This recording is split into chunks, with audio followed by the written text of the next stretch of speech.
deep. I'm very happy for us to have a more intimate conversation today.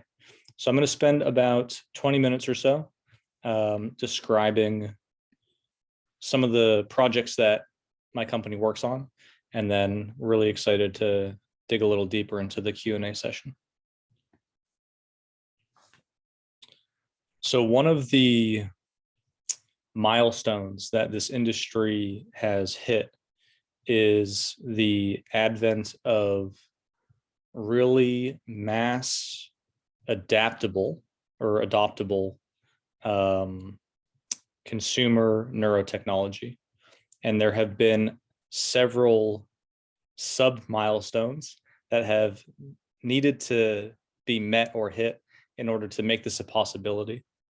And what we're seeing now is with a product like FocusCalm, anyone in the world with zero neurotech experience can pick this product up and get the benefits of neurotechnology with no neuroscience background, no technical know-how.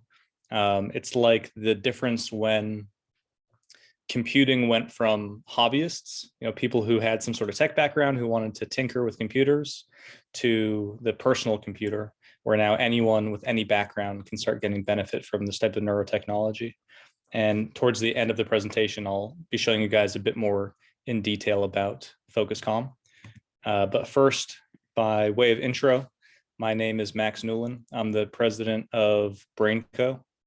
My background is in cognitive science and neuroscience. So before I joined BrainCo, I worked in some of the best hospitals in the world researching invasive neurotechnology, specifically deep brain stimulation, and also the impact of yoga and meditation on the brain using different fMRI paradigms to understand functional and structural changes, as well as the subjective or emotional well-being outcomes of these types of practices. I joined BrainCo in 2016 as a research scientist to help them form their first neurofeedback protocols. And since then, we've grown quite a bit. We've gone from 15 members to over 250 members with offices around the world. And we develop core BMI technology. In the US, we apply it in three major ways: to create smart prosthetics for amputees, to teach students about neurotechnology. So we work with hundreds of schools in the United States to teach students about neurotechnology, and then also to improve mental well-being and performance. So we started in the Harvard Innovation Lab with just a couple little prototypes. And now we've come quite a way to the point where we have these robust business models, and we've really figured out how to make this work in the neurotech space. I think that's another kind of key milestone for us and the industry is mature business models that make sense and are sustainable. Again, it's that going from, is this for hobbyists or is this for the mass market? And I know today's topic is about consumer technology, so I want to put an emphasis on what we've done to make those things work. So to give you guys a little teaser about the technology, here is one of our users using his mental intention to control the prosthetic hand. And for years, the industry has talked about individual finger control. Up until now, the way that this technology works is by creating EMG-based or electrical muscle signal-based algorithms that classify specific gestures. So maybe you train 4 to 6 gestures. And our breakthrough was developing an algorithm that was sensitive enough to give users the ability to control individual finger movement, just like you or I would control our biological hand. So the way that works is we have the sensor system on the user's residual limb, and we have them imagine making either a gesture or pointing a finger, and we record that specific EMG, that muscle signal signature. And it takes about maybe 1 or 2 minutes to train each gesture. So after maybe 15 or 30 minutes, the user can have full control over their prosthetic hand. We've won quite a few awards for this work and this breakthrough, and we're now working with the FDA on getting it approved as a medical device. So you can see that medical device right there on the right, the gray one, the lighter one. What we do in the education space is we take that real technology and we bring it into the classroom. So we don't sell toys, we sell prototypes of real neurotechnology. The version on the left was something we were playing around with years before, and then we revisited it and realized we could use it to teach students about our journey, kind of bring them along with us and show them the potential of neurotechnology and what they could accomplish one day. And then we wrap it with different lesson plans that are aligned with the educational standards for wherever that school is. But the idea here is to show students that they're capable of more than they thought. They can be the ones who are interacting with this technology from this company that was incubated at Harvard. They can create real applications that have to do with not just like making a robot go left or right, but technology that has a real impact on people's lives. And so that's been really successful so far. We do the same thing with our headband technology. So we create different lesson plans and experiences to help students, again, learn more about themselves, understand what they're capable of, and teach them the fundamentals of neuroscience, of algorithm development, and have them create applications. We actually had a team, we have the competition that happens a couple of times a year to see which team of students can create the most impactful application, real world application with this technology. So we had a team, I think they were in New Jersey, and this team of students created an application that detected driver fatigue and then sent a signal to the driver anytime the headband picked up signals of sleepiness or fatigue. And that's a real application. Like, we had thought about that a few years ago. And then here we have these high school students developing it as part of their capstone with our NeuroMaker BCI, which is the name of this product. And we just had another competition last night where we had like 20 more submissions that were all really awesome, thinking about how you can apply this technology in a real world way. So that's the education piece. Last thing I want to mention before we dive into the consumer product, our FocusCalm product, is our partnerships. And the best example of leveraging neurotechnology for having an impact on other industries is our partnership with Somos. They're the largest education company in Brazil, and they have figured out a way to integrate our measurements of engagement and relaxation and focus into their online learning platform and create a feedback loop to enhance or optimize different education outcomes and different social and emotional well-being outcomes. So it's not just about learning faster or better, which this technology can help you do. It's also about teaching students these skills of relaxation and focus that they can take with them outside of school too.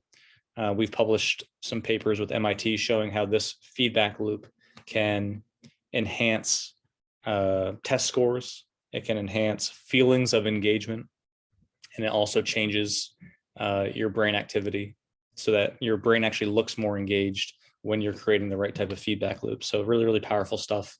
And we're going to be scaling that up later in 2022 with Somos. Okay, now into the fun stuff. I think this is why, maybe not why we're here, but this is why we're here. This is the topic for today, is consumer EEG technology. So reasons why consumer EEG technology has not totally taken off so far until now. One is signal quality.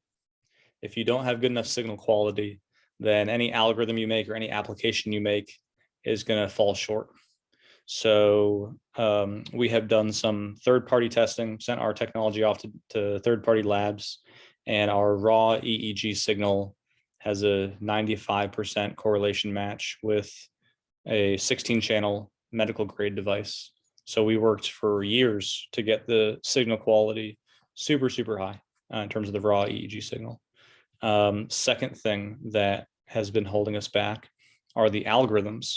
Instead of using beta and theta and alpha and things like that, our team has made some advances in machine learning that allow us to have much more accurate algorithms.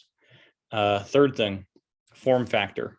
You have to make it look sleek and cool, which is not as easy as you would think.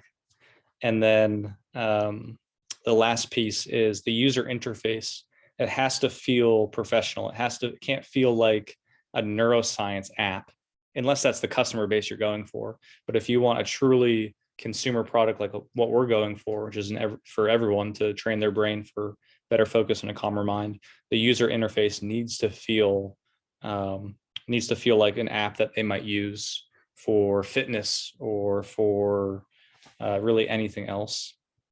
A couple of things that we have going for us, or that this space has going for us right now, is people are paying more attention to mental health since the pandemic. We see a lot of athletes in the United States and internationally starting to talk about mental health. And in our culture, athletes influence a lot of people. So they're really great spokespeople for what we're trying to do. And then also, I think there's a trend happening with companies like Peloton and Tonal, Mirror. There's some other ones too, Echelon and Hydro, that are connected fitness products where there's a piece of hardware, there's a piece of software with a subscription, and it's about physical fitness. And so the analogy that we can draw is same thing, piece of hardware, piece of software, but now we're talking about mental fitness. So you can take care of your body with those products, and you can take care of your mind with our products. And that's kind of the global positioning of what's happening in the space, both from a technological point of view and also a market point of view. I think you guys all know how EEG works, but just for a quick primer, 100 billion neurons in your brain. One way they communicate is through electrical signals, and we're detecting those electrical signals. But instead of using those really robust types of technologies, like I was mentioning, based on the sensor technology and the algorithm technology, we're able to replace the frequency band approach and go for a machine learning based approach. So what we do is, on a second by second basis, we're looking at over 1,000 features in the raw EEG signal and comparing that to our model of what a truly relaxed or at ease mind looks like versus an active or maybe even stressed mind looks like. So we had hundreds of data sets that we collected with people in these different states and use that to create these models. And one way to think about why these are more accurate would be if you used the NASA engagement index. Maybe you guys know this algorithm. It's power of beta divided by power of alpha plus power of theta, really widely used in research and even in some applications. It's using 3 features plus some arithmetic, right? It's using power of beta, power of alpha, and power of theta with some arithmetic in there. So 3 features versus over 1,000 features per second. You can understand why we can get a really accurate reading. It also means that we don't have to do calibration at the beginning of each session. So you can just put the headband on and your brain activity is automatically being compared to our model. It also helps us, we don't have to do like impedance testing because we're looking at the raw EEG the raw EEG data. And if it's not matching our models, then we know there's probably no one's wearing the headband. So we can also speed up the whole process by bypassing traditional impedance testing too. So that's kind of the technological base or how we got the headband and the algorithm to work. The other challenge that I mentioned was the user interface. If you can't have an engaging user interface, then people aren't going to come back to the app, or they're not going to use it in the way that you want. And this by itself is a huge challenge. Of course, there are thousands of companies with apps on the App Store, and they have whole teams dedicated to creating an engaging experience, delivering value, creating feedback loops that make people want to come back and keep on using their products. And so, of course, the same has to be true for a neurotech product. So we have our own development and product team that's working on this. And our training modality is actually based off of the work we were doing with Formula One race car drivers. That was actually one part of the genesis of FocusCalm. We were working with Formula One race car drivers and their trainers. The training company is called Formula Medicine. And what we discovered was it's not just important to teach people to relax. You have to teach them to relax under pressure. So race car drivers going 200 miles per hour, of course, they need to be relaxed under pressure, not just learn how to meditate, but meditate when it matters most. And what we have devised is a training protocol to teach people how to get into that brain state.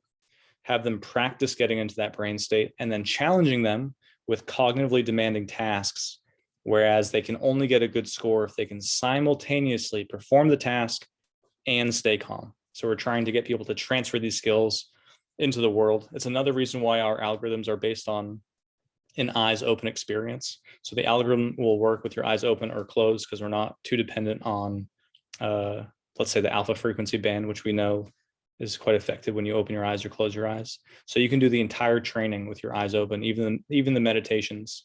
And that's a good thing. We want people to learn how to bring this into the rest of their world. So the whole training modality for consumer apps really matters. The story you're telling for your users so that they can get excited about what they're going to do. And then the variety of content and games, which I'll show you guys some of the games in a second. The other big piece for making consumer technology work are partnerships and content. So we partner with people like Dana Santis, who trains dozens of professional athletes. And we've put her breathing exercises that she uses with these incredibly famous athletes into the app. So anyone can use the same type of training that these elite level athletes are doing. And of course, the content itself is super engaging and super powerful and effective. So here's what some of the content looks like. So this is actually one of Dana's breathing protocols. You won't be able to hear her guiding you through the breathing protocol, but we created this incredibly anatomically accurate animation of breathing where it actually shows one of the tricks in learning to breathe properly is understanding the movement of the rib cage. A lot of people focus on the stomach or what they call belly breathing, but it's actually more about the movement of the rib cage and the diaphragm that gets you better results. So in these sessions, Dana teaches you how to breathe correctly for more focus and more calm. And you can see your FocusCalm score changing over time while you're doing these exercises. A really high score means you're super relaxed. A low score means your mind looks kind of busy or maybe even stressed. So in the first step, the learn step, we teach people how to enter these states. In the second stage, the practice stage, we kind of take the training wheels off and have people enter this state with their own effort. So in order to get the rocket ship to fly, to score more points, you have to get your brain to go into that state that you just learned from Dana's meditation. And then in the last stage, in the challenge stage, we have different cognitive tasks. Some are based on sustained attention, memory, decision-making, pattern recognition.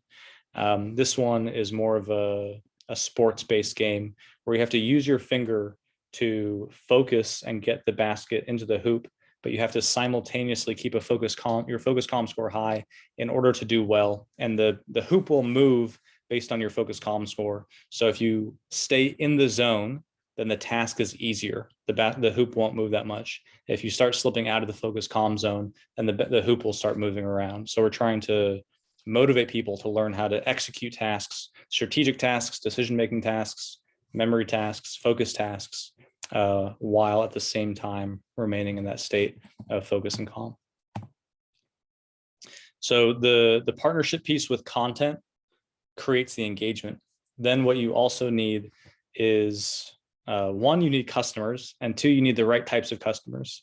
So we sell directly to consumers through our website, and we also have a sales team that partners with professional sports teams. So we have customers in Major League Baseball, Olympic teams in the US and internationally, Formula One, hockey, basketball, football, American football. And these partnerships are great for sales, of course, but also to create that influence loop. So the strategy is get the elite athletes to work with us in order to help influence the rest of the market. Because if everyday people or amateur athletes or even college athletes see the professionals using this technology, it's going to be a really compelling story to tell them about why it's important, and having these elite level athletes talk about why they're using our products. So the right types of partnerships, not only for sales, but also to influence the rest of the market to create this kind of virtuous cycle. Another key component to making this work in the consumer space is research.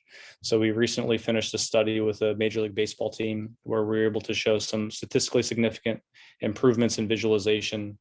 And we've also published studies with different companies for workplace wellness, showing increase in well-being, reduction in anxiety, drop in burnout. And all of these are using validated scientific measures like the World Health Organization Well-Being Index or the Copenhagen Burnout Inventory. So we need research to prove that our methodology is working, to get people again to understand the importance and the effectiveness of this technology. Because if you can't prove that what you're doing is working, then why should I buy it, right? So we're constantly doing more and more studies to validate and show how this technology can help enhance people's lives. And one of the interesting things to me is what we have found in all of our studies is the more you use FocusCalm, the more benefits you get.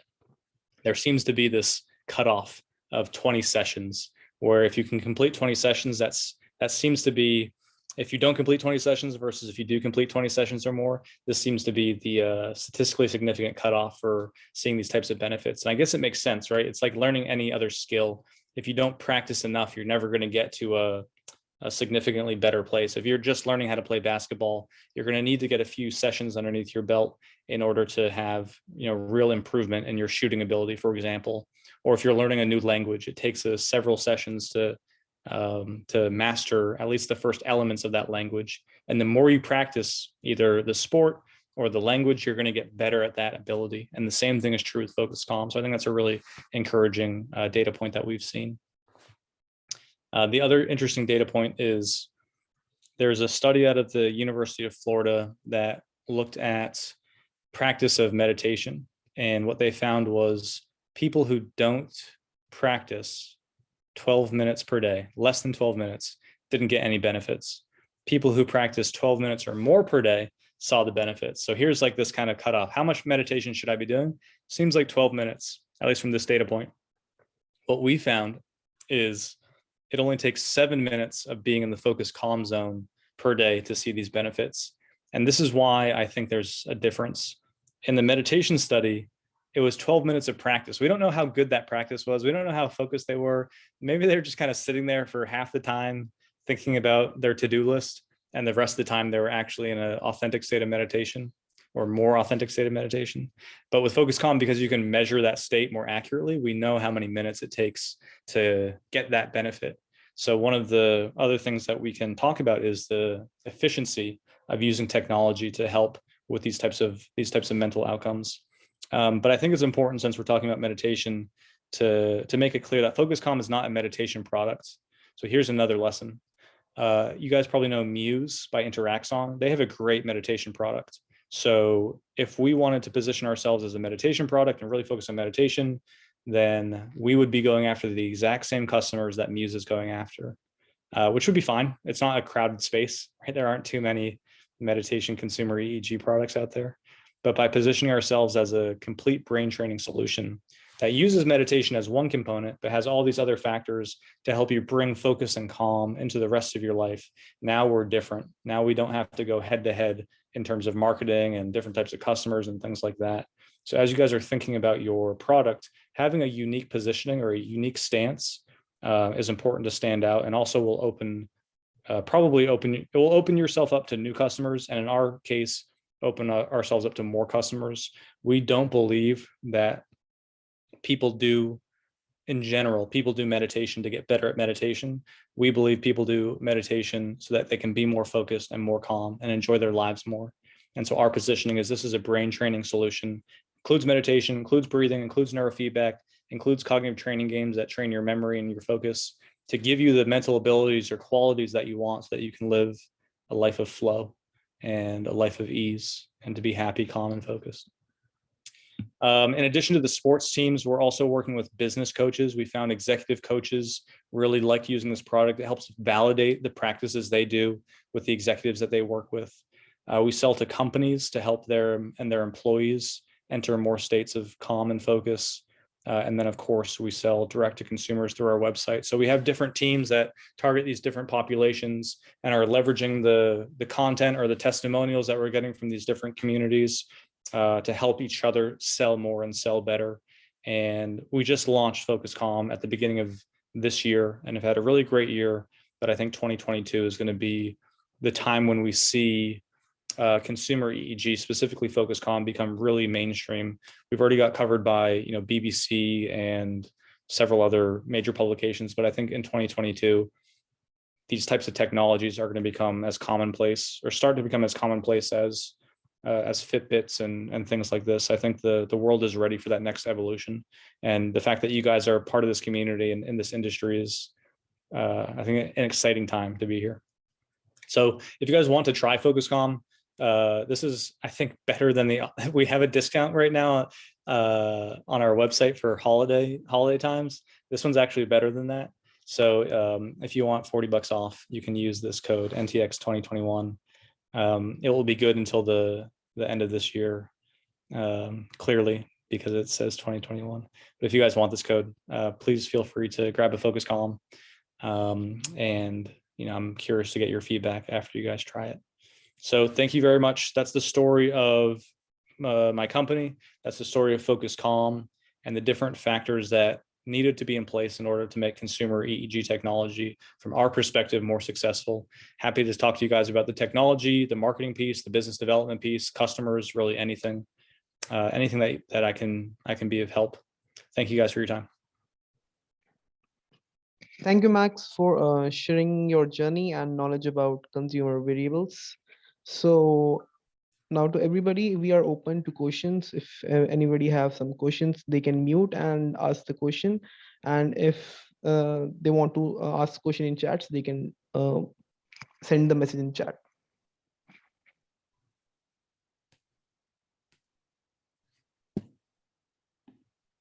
Hello, Max. Thank you for the interesting presentation. Good to listen to the session. So my name is Hari Ram. I'm an amateur writer in the areas of neuroscience, philosophy of mind, and basically looking at how the ego develops over time, and how my first book is a self-help book in terms of how people can understand how their brain works as a friend, as a gangster, trickster, if you will, and try to rewire their brains accordingly. So my question, thanks, this is amazing work. And my question here is, does the tool have any, does the tool cancel out the electrical activity or measure the electrical activity so that the person themselves try to reduce the, I would say, try to de-stress, which in a way shows that, okay, they are upping the game in terms of mindfulness or going up in the de-stressor or the calm scale. Yeah. So first, a note. While I was at Harvard, I was for my master's degree, I did a research study on ego development and the stages of perspective taking that adults go through. That's actually why I went to Harvard, was I was interested in ego development. One of the studies that I helped write before grad school was looking at the correlation between long-term meditation and yoga practitioners and stages of ego development, and the neural correlates that match up with ego development. So I'd love the space of ego development from a psychological point of view. I love it. So that's awesome. And I'm glad you're writing this book.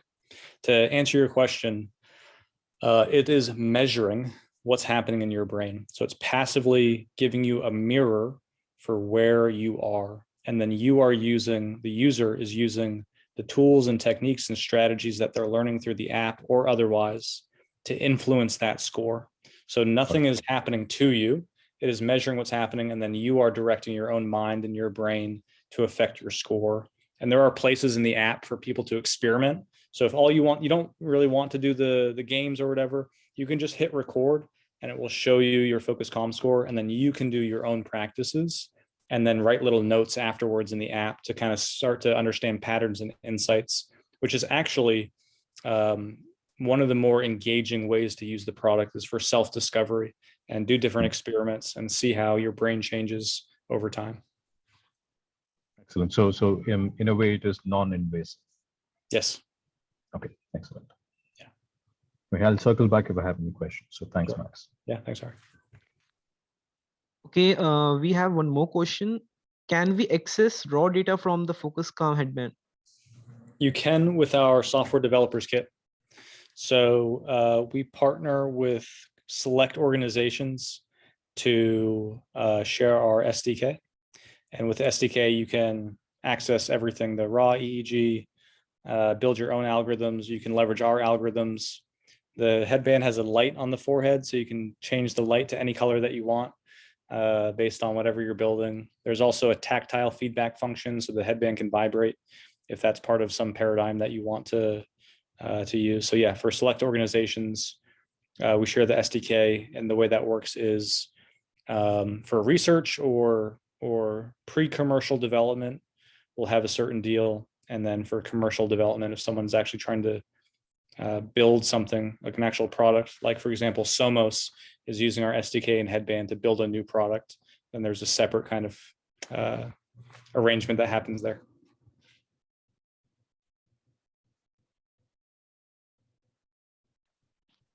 Okay, so anybody else need to ask something or like? Yeah, I have one question for you, Max.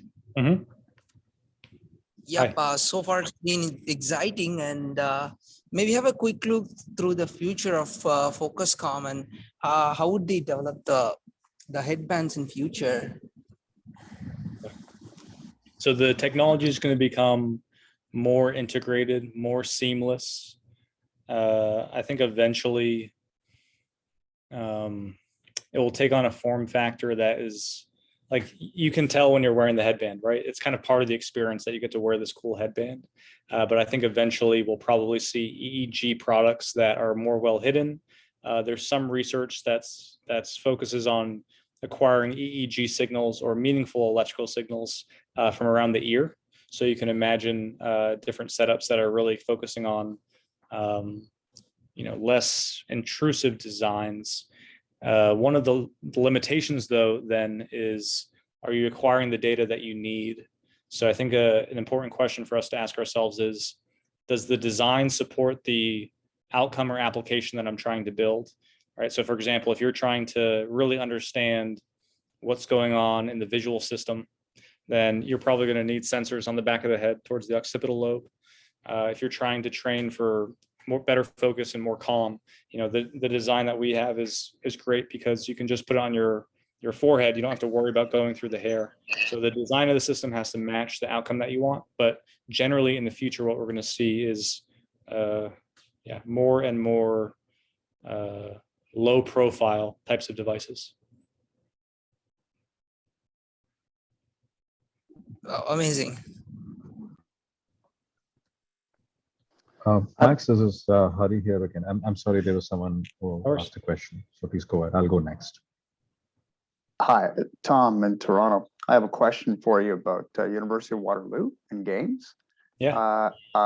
Is it a requirement that the user be using a game that is already integrated with FocusCalm, or can they use FocusCalm with any game that they might be playing, Fortnite or Warcraft? Yeah. So I'll give you two examples. It's the latter case.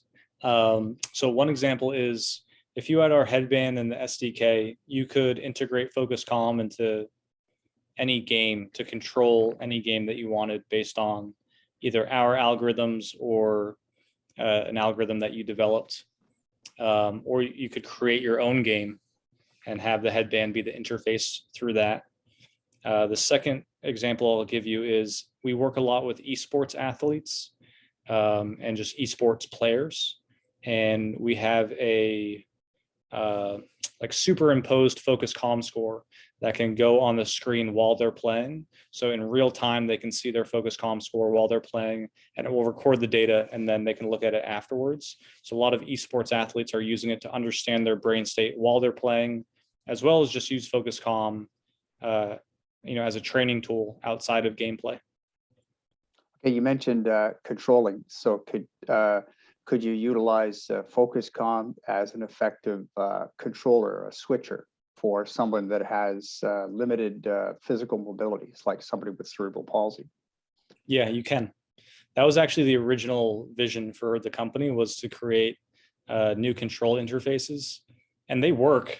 It's just Amazon or like Siri or Amazon Alexa voice technology or even touch screen technology right now is faster. The trend is, you don't even need to touch technology anymore. You can just use your voice, right? So we've moved beyond physical interaction with technology, and the next iteration will be direct from your mind how to interact with technology with your thoughts. It's just the control mechanisms are a little slow. If you're really well practiced at controlling your mind, it's a little faster, but it depends on the use case. So we are working on some applications that are targeting populations of people with limited communication abilities to use technology like FocusCalm to do some interaction. If you have one of those big rigs, there are already some interesting applications for doing things like brain typing. It just takes quite a while to get set up and to train it. And so what we're working on a special project right now to see if what type of communication channels or pathways is possible with something as simple to use as FocusCalm. Great. If you have that incapacity of speech, being able to effectuate an Alexa is kind of vacant, because if you can't speak, Alexa's not, you need a neurological interaction. Second is, if you have like a HoloLens device, individuals in a wheelchair rest can't use it because of its form factor. Right. Yeah. The other thing that we're looking at is the same technology that we use for the amputees. Right. So it's subtle electrical signals, subtle movements in the muscles to control things. So people who even have, even if it's a small amount of muscular dexterity in different parts of their body, we can create some pretty interesting interfaces there too. And the muscle signals tend to be much more reliable. Like, for example, I know I fall into the healthy population, but I can do this on command, right? Exactly when I want to, and I can even do it slowly, and I can do all different types of control with my muscles. To have that type of accurate control with your brain, I don't think there's a person in the world, except maybe some, meditation master, who has that level of control over their own brain activity. So depending on what we're trying to accomplish, we're looking at EMG, the muscle signal platform for that instead.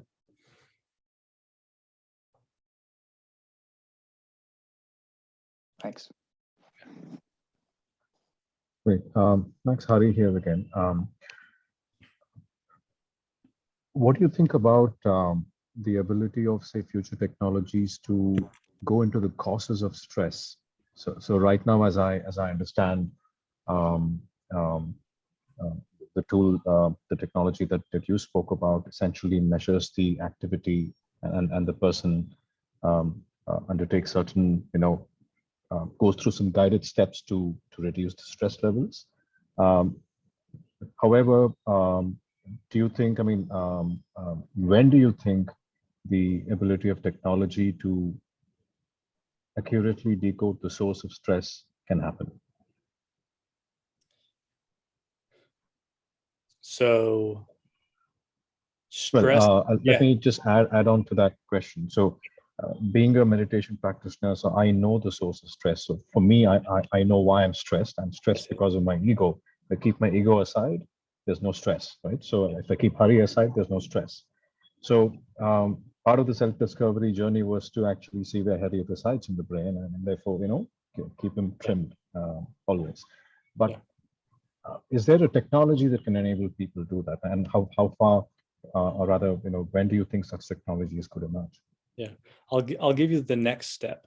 The next step for us is correlating your daily activities to different brain activity, so that you can see throughout your day and gain insight to what is stressing you out.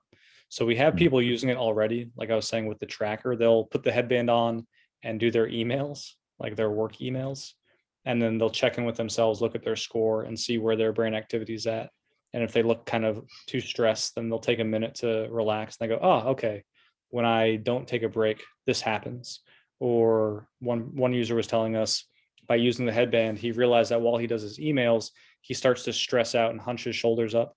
And so he never realized this. He said, after years of meditating, I never realized that my shoulders went up when I did my emails. But by wearing the headband, he was able to get this insight. So one of the next steps is to create not just a training feedback loop, but an insight or activity feedback loop where you can understand throughout your day what you're doing, what's creating that stress. So it's less about sidestepping the ego and more about getting personalized insights to what your brain is like throughout the day and what that means for you. Mhm. I think that another angle that we're thinking about are more advanced algorithms that can quantify different types of brain states. So there are many stages of meditation and many unique mindsets that people access as they go through the stages of meditation. And how might that influence people's understanding of where they are and what they need to do next? Like, for example, in meditation, it can be very hard to know where you are on the journey. And so one idea is if we can accurately quantify these different cognitive states, then we can help people understand where they are and what practice they should do next.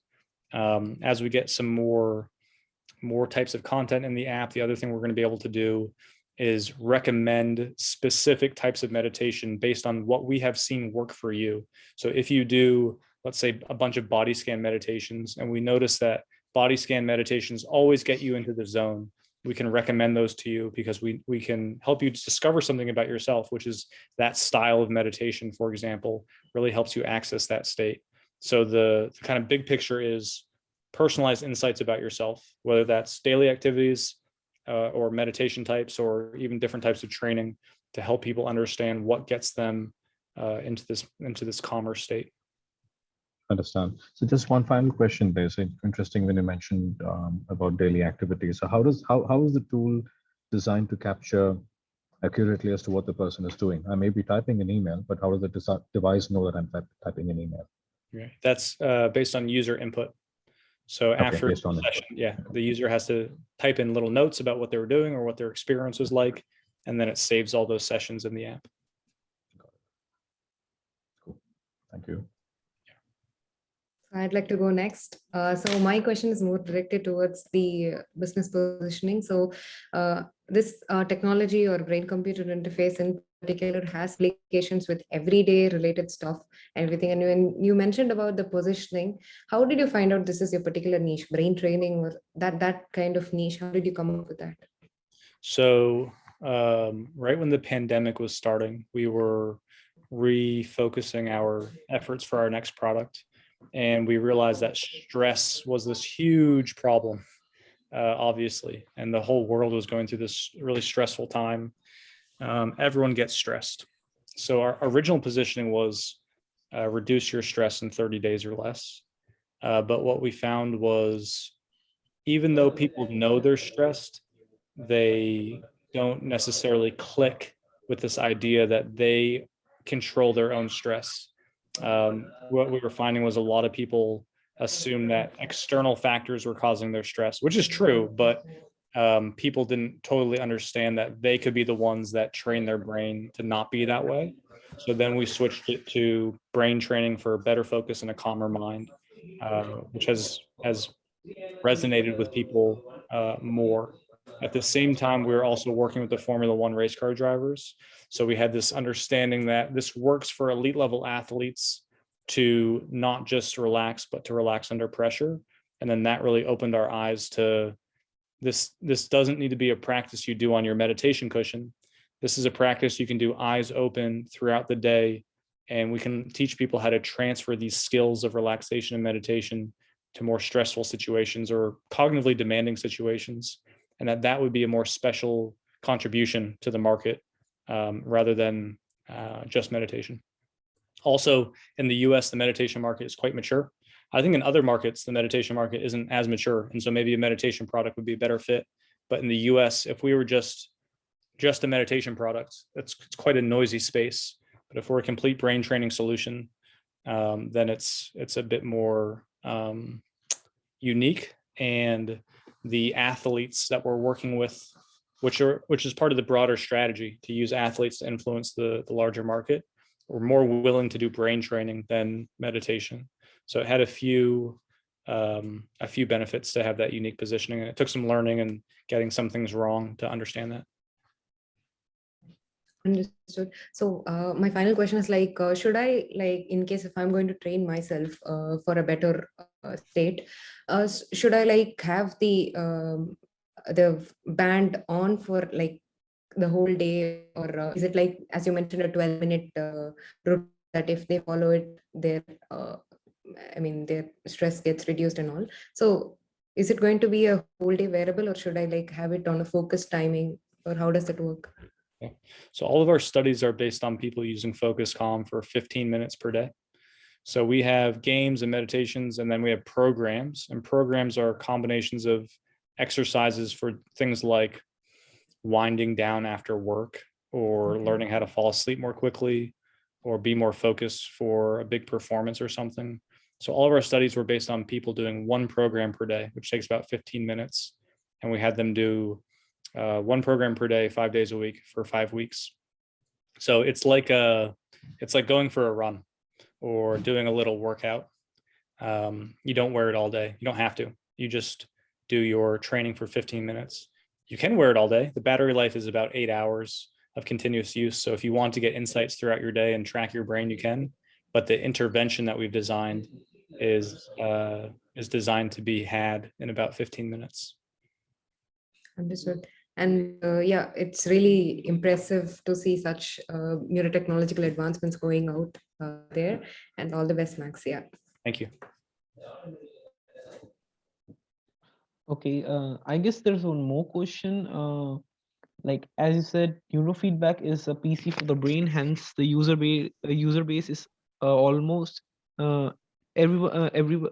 And the student user base would be big market for the FocusCalm. So, how to get to them, or so like how they are the ways to capture that market? So we know the education market pretty well through our work with Neuromaker. And one of the challenges in the education market is the end user is not the decision maker, and the decision maker is not necessarily the purchaser. So within a school, you have the end user being the students, the decision maker maybe being the teacher or the principal, but then the purchaser might be the district. So it's not a simple transaction. Whereas direct to consumer, if someone wants it, they can buy it. So all that to say, selling into the education space takes a specific set of skills, and that's why we have our education division that handles things like that. The other thing is the education market. You're working with students and you're working with people's children. So even though the technology is safe and reliable, and we've done all these different types of safety testings, you have to be able to position it in a way where people feel comfortable doing something new, right? Even though it's a passive measure of your brain, it's like a heart rate monitor for your brain. There's nothing going in. The FDA has told us, you don't need to come to us. We know this stuff is safe. We have all these things. It's still a new type of product. So there's an angle there that is important to overcome. But it certainly helps. We know it helps. We've done our own studies. Other people have done research studies with our technology. We know it can help. So what we have found is 2 ways into the education space. One is through teaching people about neuroscience. So like with the Neuromaker, we teach people about neuroscience. It's a learning tool. It's an experiment tool. That is one way in. And then another way in is through sports. So we work with different universities in the United States, and we'll sell the product to their athletic department to help their athletes be less stressed. And then that's a way into the broader organization. So yeah, I mean, with schools, a lot of times it comes down to budget, right? They have their own kind of budgeting process. It's like selling to any kind of B2B solution. There's a whole dynamic that you need to understand, the whole selling cycle that you need to understand in order to get that to work. But we know fundamentally it certainly helps them. We just worked with a school the other week. We went to go visit them, and some of the students were having these transformative experiences the first time they're using FocusCalm, and their teachers were totally blown away at their ability to self-regulate in this brand new way. And it was beautiful. It was beautiful to see. So we know it's effective. It's just like any product. It doesn't only matter if it's good. You also need to find the right way to sell it. And that in and of itself is a big challenge. One of the lessons that we learned earlier on as a startup is cool doesn't sell. Cool makes for good demos, but to have a sustainable and robust business, you need to have all these other aspects figured out. Okay. This is, I guess, this last question. And I am also wondering this. So, how does the FocusCalm device calibrate the reference value for the provided score, for the provided scores for stress or focus and calm? So, Yeah. basically, what are the like threshold values that is set for this? Yeah. So the headband has 3 sensors. So we have 1 active electrode, 1 reference, and 1 ground. And what we did was collect hundreds of samples of people doing relaxing activities and looked at their raw EEG score. And then we had people do increasingly cognitively demanding activities and looked at their raw EEG score. And then we used machine learning and artificial intelligence to build a model to predict or classify those states based on all the different features we were seeing. And then we took a bunch of label data and did some out of sample testing. So basically pumped some data that we know what the value should be coming out on the other side through the algorithm to validate that it's accurate. And we had a 95% classification accuracy. So then we knew that this algorithm was really good at classifying these states. So we didn't use any frequency band stuff. We just looked at put our assumptions aside and let the raw signal tell us what do these states actually look like through people doing different types of activities that create these brain states.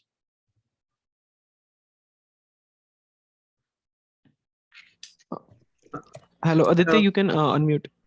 Yeah, Max, I just had one question. Like you said, you should use it for 15 days for a single day, like many users using. But let's say on a long run, I've been using it for, let's say, 1 year, and now I'm like done with it. So like, what do you see as the period of using this band for, like, let's say on a longer level, 1 year, 2 years? So yeah. So like any skill, you continue to get better at it. After a certain threshold, you've gained enough skill where you can notice that you are different from when you were started. And that's what our studies show, right? So like if you were practicing a new language, after 20 sessions, it would be clear that you are much better than when you started, but it doesn't mean that you have mastered that language yet. It will take continued use. And if you stop practicing, you will retain a reasonable amount of that skill, but you of course wouldn't expect to be as good as if you'd continued practicing. And the same thing is true here. If you do your 20 sessions, you'll see that you're significantly better. If you practice for several months and then you stop, you will retain a lot of that benefit, but it won't be the same as if you had continued practicing. It's the same reason why people practice meditation every day continuously, so they can continue to develop and get better at it. So that's on the practice side, or the kind of conceptual side. Functionally, what that means is we're always putting out new games to keep people interested.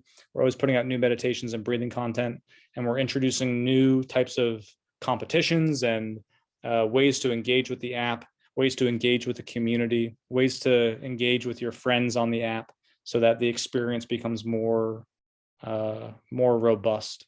So from a conceptual point of view, there's a reason to keep on practicing, but from a user point of view, it's our job to create a really engaging experience that people want to keep on coming back to. okay, and also one more thing, like let's say I've been using it for 1 year, but now I know how to control myself and how to keep myself calm. Then why should I like again come to FocusCalm to like calm myself if I know like what activities I need to do to become calm? I see what you mean. Yeah. It might be the case that this becomes your favorite way to calm your mind. It might be the case that this is the easiest way to get yourself into this state and to validate that you're there.